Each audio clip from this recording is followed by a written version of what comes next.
Assalamualaikum warahmatullahi wabarakatuh. Alhamdulillah, alhamdulillahilladzi nazzala al-Qur'an hudan linnas wa bayyinatin minal huda wal furqan. Ashhadu an la ilaha illallah wahdahu la syarika lah wa ashhadu anna Muhammadan abduhu wa rasuluhu la nabiyya ba'dah. Allahumma fashalli wa sallim wa barik ala sayyidina Muhammadin wa ala alihi wa sahbihi ajma'in, amma ba'd. Qala ta'ala fi kitabihil karim, a'udzu billahi minasyaitonir rajim, bismillahirrahmanirrahim, warattilil qur'ana tartila, sadaqallahul azim. Wa qala an-nabi sallallahu alaihi wasallam, khairukum man ta'allama al-Qur'an wa 'allamahu, sadaqallahul azim, wa sadaqa rasuluhun nabiyul habibul karim, alhamdulillahi rabbil alamin. Para pemirsa sahabat Quran yang dimuliakan Allah Subhanahu wa taala, alhamdulillah segala puji bagi Allah yang mana pada hari ini kita berkumpul insyaallah dalam ridha Allah Subhanahu wa taala, yang insyaallah saya akan sedikit berbagi sharing ilmu tentang pentingnya belajar ilmu tajwid di dalam Al-Qur'an. Yang pertama yang harus kita ketahui bersama adalah terkait dengan istilah tajwid. Tajwid itu mungkin sebagian kita belum ada yang memahami terkait dengan pengertian dengan kata-kata tajwid itu tersebut. Jadi kata tajwid itu berasal dari kata bahasa Arab jawwada yujawwidu tajwidan, yang artinya adalah bagus atau membaguskan. Atau menurut istilah, kata tajwid itu adalah membaguskan bacaan di dalam membaca Al-Quran sesuai yang diajarkan oleh Nabi kita Muhammad SAW, yang pastinya sesuai dengan kaidah bacaan-bacaan terkait dengan sifatul huruf, bahkan mustahak dari huruf itu sendiri. Maka dari itu sahabat Al-Quran, mari sama-sama kita belajar bagaimana cara membaca Al-Quran dengan ilmu tajwid, yang pastinya berdasarkan sesuai apa yang diajarkan oleh Nabi kita Muhammad SAW. Perlu kita pahami bersama terkait dengan di masa sekarang anak-anak kita, para remaja, bahkan jamaah-jamaah yang lain yang berada di masa era digital yang luar biasa saat ini, antara Quran dengan HP, gadget yang kita miliki, ini luar biasa. Banyak sekali orang-orang yang kurang menikmati dengan Al-Quran itu sendiri. Bahkan mereka lebih nyaman, lebih menikmati dengan gadget yang mereka miliki. Bahkan mereka berjam-jam untuk bisa berinteraksi dengan gadget yang mereka miliki. Sedangkan Al-Quran baru 1 menit, kadang 15 menit, kita pastinya sudah diuji dengan lelah rasa kantuk kita. Maka dari itu, para sahabat Al-Quran, kita juga harus memahami kenapa orang banyak yang menikmati dengan gadgetnya, banyak yang menikmati dengan HP-nya. Ini lantaran karena memang hati mereka masih kotor, hati mereka kurang bersih, bahkan kurang menikmati dengan Al-Quran itu sendiri.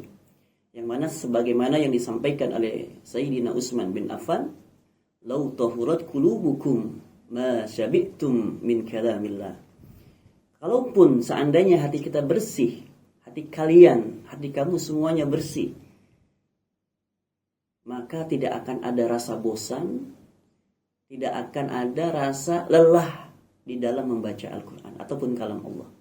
Maka itu di ayat lain pun di dalam Al-Quran dijelaskan oleh Allah Subhanahu wa taala, "Inna fi dzalika ladzikra."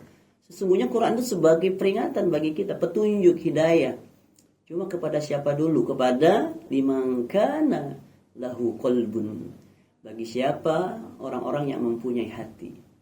Menurut para mufassir dijelaskan, hati yang di sini disebutkan adalah hati yang hai, al-qalbul hai, hati yang hidup, yang bersih, yang sehat, tidak ada dosa di dalamnya, tidak ada maksiat di dalamnya.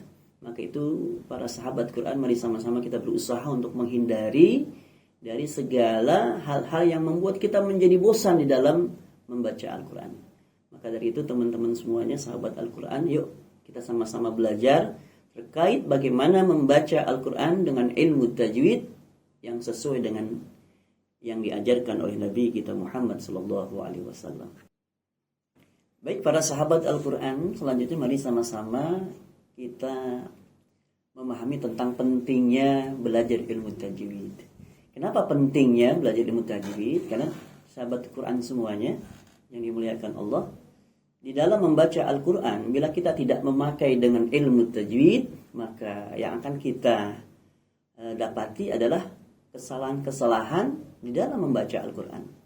Karena salah satu tujuan kita belajar ilmu tajwid adalah menjaga lisan kita dari kesalahan-kesalahan membaca Al-Quran.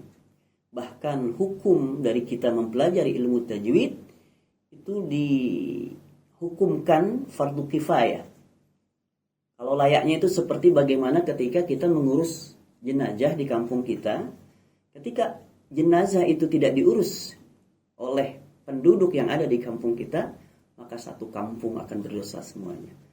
Seperti hanya belajar kita ilmu tajwid, ketika dalam satu kampung tidak ada yang belajar ilmu tajwid, maka satu kampung yang ada di kampung kita itu berdosa kepada Allah Subhanahu wa taala. Sedangkan membaca Al-Qur'an dengan ilmu tajwid itu fardu ain. Kenapa fardu ain? Karena setiap diri kita yang membaca Al-Quran tanpa dengan ilmu tajwid dikhawatirkan akan membaca Quran itu dengan menyalahi dari makna-makna yang terkandung di dalam Al-Quran. Bahkan kalau kita baca huruf-huruf yang ada di dalam Al-Quran, panjangnya yang salah, bahkan dari huruf-huruf yang kita ucapkan itu salah, maka dikhawatirkan akan menyalahi dari makna yang ada di dalam Al-Quran. Maka dari itu para sahabat Quran, mari sama-sama insya Allah di sini bersama dengan saya Vera Yudi, kita akan memulai pembelajaran ilmu tajwid dari yang dasar, bahkan insya Allah kita akan lebih pembelajaran kita kepada hal-hal yang mungkin banyak yang kita tidak tahu dari ilmu-ilmu yang ada di dalam Al-Quran, terkait dengan bagaimana cara secara baik di dalam membaca Al-Quran dari sisi makhraj, sifat, bahkan mustahaknya yang ada di kaidah ilmu tajwid. Para sahabat Quran, lalu kita juga harus memahami kenapa kita harus membaca Al-Quran dengan ilmu tajwid, sebagaimana yang difirmankan oleh Allah Subhanahu wa taala di dalam surah Al-Muzammil ayat keempat, warattilil Qur'ana tartila, dan bacalah Al-Quran dengan tartil.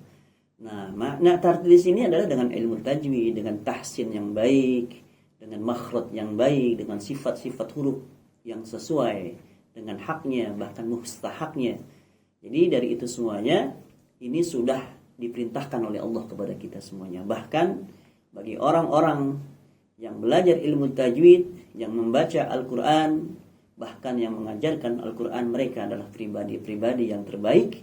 Bagaimana yang disabdakan oleh Nabi kita Muhammad sallallahu alaihi wasallam, khairukum man ta'allamal Qur'an wa 'allamah. Sebaik-baik kalian, sebaik-baik kamu semuanya adalah orang yang mau belajar Al-Qur'an dan mengajarkannya. Mudah-mudahan ke depannya dengan sesi video selanjutnya ini menjadi pembelajaran bagi kita semuanya untuk lebih baik lagi dalam membaca Al-Qur'an. Wassalamualaikum warahmatullahi wabarakatuh.